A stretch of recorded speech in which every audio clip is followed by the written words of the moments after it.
Hi guys, so I've been keeping a close eye on battery performance lately, especially after reviewing some aftermarket batteries to use with my Dewalt tools.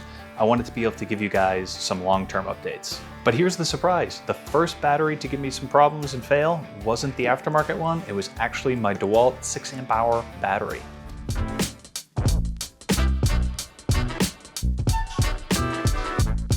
This battery had been a top performer when I tested it earlier this year, then out of nowhere, it stopped taking and holding a charge.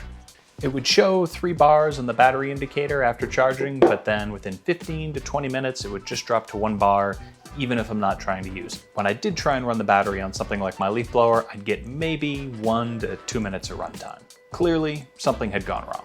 So what now? Do I just go out and spend another $179 trying to replace this guy? Probably not.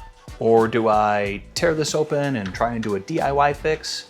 I know enough about electronics to know that that's probably a bad idea for me, and that lithium-ion batteries can be dangerous if they're not handled correctly. Instead, I decided to check the date code on the battery to see if it was still under warranty. A quick visit to DeWalt's website showed that the battery had a 3-year limited warranty. I gave DeWalt's support line a call, went through a few automated prompts, then spoke with a rep who had confirmed the issue. All they asked was that I send them the date code on the battery with proof of a picture. And then within 2 minutes, I had confirmation that they were sending me a free replacement. And it wasn't but 1 week later, and that free replacement had showed up in the mail. All they asked me to do was recycle the old one.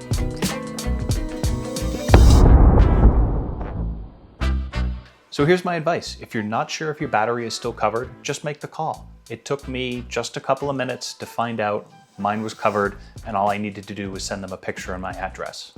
The worst case scenario is all they're gonna say is no, it's not covered by warranty, but it was a quick and pretty painless process. So in my mind, it's worth checking. I've dropped a link in the video description below to help you find their website faster. So hats off to Dewalt. They may be the more expensive option, but they backed it up with their customer support, and that I can really appreciate. As for the aftermarket JYJZPB batteries that I tested earlier this year, well, they're still holding strong. I'm gonna keep testing these to see if they hold up in the long run. But this Dewalt battery was going on 2 years, so it may be a while before I give you a long-term performance update on this one. But if you want to check out my other video where I reviewed the runtimes on this, I'll give you a hint. It says 6.5 amp hours on it, but it really performed like a 4 amp hour battery. So I've linked these batteries in the description below, but I'd suggest watching my other video to see if it may be worth it to you, because these are still a bargain compared to a 4 amp hour battery. So thanks for watching, guys. Don't forget about your warranties. They can save you an awful lot of money, and I will see you in the next one. If you enjoyed this video and you want to see more like it, I'd really appreciate it if you like or subscribe to the video. It really helps the channel out. Thanks, guys.